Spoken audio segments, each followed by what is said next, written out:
चीनको जलसेना विश्वकै शक्तिशाली रहेको अमेरिकी रक्षा मुख्यालय पेन्टागनको दाबी। भारतीय प्रधानमन्त्री नरेन्द्र मोदीको ट्विटर ह्याक। भारतले सीमा पार गरेर फायरिङ गरेको चीनको आरोप। भारत र चीन बीच भइरहेको तनाव कम गर्न दुई देशबीच सहमति र चीनले 1000 वर्ग किलोमिटर क्षेत्रबाट भारतीय सेनालाई हटायो। नमस्कार, ग्रेटर नेपाल टिभीले तयार पारेको न्युज अपडेटबाट दिवस बुढाथोकीको यहाँलाई हार्दिक स्वागत छ। अब कुरा खबर। अमेरिकी रक्षा मुख्यालय पेन्टागनले चीनको जलसेना विश्वकै शक्तिशाली भएको निष्कर्ष निकालेको छ। पाकिस्तान, श्रीलङ्का, थाइल्यान्ड, सिङ्गापुर, इन्डोनेसिया र म्यानमार समेत दर्जनौं देशमा आफ्नो सैन्य अखडा विस्तार गर्न लागेको चीनसँग अहिले विश्वकै शक्तिशाली नौसेना रहेको पेन्टागनको रिपोर्टमा उल्लेख छ। बीबीसी हिन्दीका अनुसार चीनले अहिले आक्रामक ढङ्गले जलसेनाको क्षमता विस्तार गरिरहेको छ र आफ्नो सामरिक स्थिति तथा पहुँच विस्तारलाई मजबुत बनाएको छ। चीनले अहिले इन्डो प्यासिफिक क्षेत्रमा जलसेनाको नयाँ अखडा विकास गरिरहेको छ। साथै परमाणु हतियारको सङ्ख्या पनि आउँदो दशकमा दोब्बर बनाउने लक्ष्य राखेको छ। पेन्टागनले चीनको सैन्य विस्तारबारे तयार पारेको यो प्रतिवेदन अमेरिकी संसदमा पेश गरेको छ। तर चीनले यो रिपोर्टलाई पूर्वाग्रही भनेको बताएको छ। भारतीय प्रधानमन्त्री नरेन्द्र मोदीको व्यक्तिगत वेबसाइटको ट्विटर ह्यान्डल ह्याक भएको छ। मोदीको ट्विटर ह्याक ट्विटरले पुष्टि गरेको छ। ह्याक भएपछि श्रृङ्खलाबद्ध ट्विट गर्दै प्रधानमन्त्री राष्ट्रिय राहत कोषमा क्रिप्टोकरेन्सी दान गर्न आग्रह गरिएको थियो। भारतीय सञ्चार माध्यमका अनुसार बिहिबार बिहान 3:15 मोदीसँग सम्बन्धित उक्त खाता ह्याक भएको थियो। ह्याक भएपछि गरिएका सबै ट्विटहरू मेटिएको छ। गत जुलाईमा पनि विभिन्न ख्याति प्राप्त व्यक्तित्वहरूको ट्विटर ह्यान्डलहरू ह्याक भएका थिए। त्यतिबेला अमेरिकी राष्ट्रपति निर्वाचनमा उम्मेद्वार बनेका जो बाइडेन र अर्बपति व्यापारी एलन मस्कको ट्विटर खाता पनि ह्याक भएको थियो। ट्विटरले विज्ञप्ति निकाल्दै भारतका प्रधानमन्त्री नरेन्द्र मोदीको वेबसाइटको ट्विटर ह्यान्डल ह्याक भएको सूचना पाएको र सुरक्षाका लागि आवश्यक कदम चालिएको उल्लेख गरेको छ। ट्विटरकी एक प्रवक्ताले उक्त विषयको जाँच भइरहेको र अन्य ट्विटर ह्यान्डल प्रभावित भएको बारे जानकारी नभएको जनाएकी छन्। मोदीको निजी वेबसाइटका लागि प्रयोग हुने उक्त ह्यान्डललाई 25 लाखभन्दा बढी प्रयोगकर्ताले फलो गरेका थिए।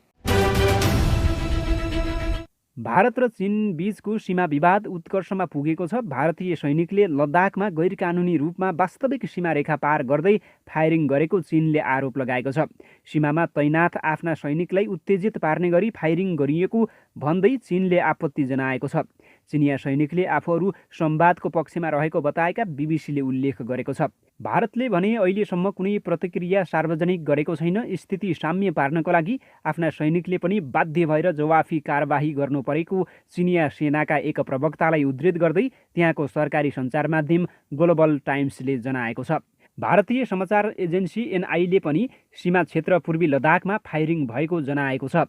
बढ्दो तनावबारे दुई देशका विदेश मन्त्रीबीच छलफल भइरहेको छ र सङ्घाई सहयोग सङ्गठनको बैठकमा सहभागी हुन भारतीय विदेश मन्त्री एस जयशङ्कर रुसको मस्को गएका छन्। 8 सदस्य रहेका सङ्गठनमा चीन र भारत दुवै सहभागी छन्। यही भ्रमणका क्रममा जयशङ्करले चिनिया समकक्षी बाङ यीसँग द्विपक्षीय बैठक गरिरहेका छन्। यसैबीच भारत र चीनबीच वास्तविक नियन्त्रण रेखा एलएसीमा जारी तनाव कम गर्ने सहमति भएको छ। भारतीय विदेश मन्त्री एस जयशङ्कर र उनका चिनिया समकक्षी वाग यी बीच रुसको मस्कोमा भएको भेटवार्तामा यस्तो सहमति भएको हो। समाचार एजेन्सी एएनआईका अनुसार भेटवार्तापछि चिनिया विदेश मन्त्रालयले दुई देशबीच तनाव कम गर्नका लागि 5 बुँदे सहमति भएको जनाएको छ। भारतीय विदेश मन्त्री जयशङ्करले एलएसीमा जारी तनाव थप बढाउने पक्षमा भारत नरहेको र चीनसँगको भारत नीतिमा पनि कुनै परिवर्तन नरहेको स्पष्ट पारेको एएनआईले उल्लेख गरेको छ। चीनको भारत नीतिमा पनि कुनै परिवर्तन नभएको भारतको विश्वास छ। चिनिया विदेश मन्त्रालयका अनुसार दुई देश छिमेकी भएको नाताले केही मुद्दामा असहमति हुनु स्वाभाविक हो, तर त्यसलाई सही ढङ्गले समाधान गर्नुपर्ने चीनको तर्क रहेको छ। मस्कोमा विदेश मन्त्रीहरूबीच भेट भइरहँदा एलएसीमा दुई देशका सैन्य स्तरमा पनि कुराकानी जारी रहेको बीबीसीले उल्लेख गरेको छ। दुवै देशका सेनाको ब्रिगेडियर स्तरमा वार्ता भएको हो। पछिल्लो पटक दुई देशबीचको तनाव बढ्दै जाँदा एलएसीमा गोली समेत चलेको थियो। यस्तै भारतले मान्ने गरेको वास्तविक नियन्त्रण रेखा एलएसीमा 1000 वर्ग किलोमिटर क्षेत्रबाट चीनले भारतीय सेनालाई हटाएको छ। अन्तर्राष्ट्रिय सञ्चार माध्यमहरूका अनुसार अहिले सो क्षेत्र चीनको नियन्त्रणमा छ। भारतीय सञ्चार माध्यमहरूले भने चीनले 1000 वर्ग किलोमिटर भूभाग कब्जा गरेको दाबीसहित विभिन्न सनसनीपूर्ण सामग्री प्रकाशन र प्रसारण गरिरहेका छन्। भारतमा प्रकाशन हुने अङ्ग्रेजी अखबार द हिन्दूले पनि गुप्तचर स्रोतलाई हवाला दिँदै लद्दाखमा चीनले 900 वर्ग किलोमिटर क्षेत्रमा नियन्त्रण गरेको जनाएको छ। भारतीय सुरक्षाकर्मीले गस्ती गर्ने गरेको पेट्रोलिङ बिन्दु 10 देखि 13 देप्साङसम्म अहिले चिनिया सैनिक तैनाथ भएका छन्। अप्रिलदेखि नै चीनले भारतसँगको सीमामा सैनिक तैनाथी व्यापक बनाएको छ। देप्साङ मैदानदेखि चुसुलसम्म चीनले एलएसी समेतलाई समेटेर व्यवस्थित तरिकाले सेना परिचालन गरेको छ। गलवान उपत्यकामा 20 वर्ग किलोमिटर, हट स्प्रिङ भनिने स्थानमा 12 वर्ग किलोमिटर, पेङ्गोङमा 65 वर्ग किलोमिटर र चुसुलको 20 वर्ग किलोमिटर क्षेत्र पनि चीनले नियन्त्रणमा लिएको छ। यसअघि सो क्षेत्रमा पनि भारतले सेना खटाउँदै आएको थियो। सीमामा चीनको उपस्थिति बलियो भएको तथ्यलाई भारतले पनि स्वीकार गरेको छ। भारत सरकारले सोमबार पूर्वी लद्दाख क्षेत्रमा भएको सहमति चीनले उल्लङ्घन गरेको आरोप लगाएको थियो। गत जुन 15 को राति पूर्वी लद्दाख स्थित गलवान उपत्यकामा भएको हिंसक झडपमा भारतका 20 सैनिक घटनास्थलमै मारिएका थिए।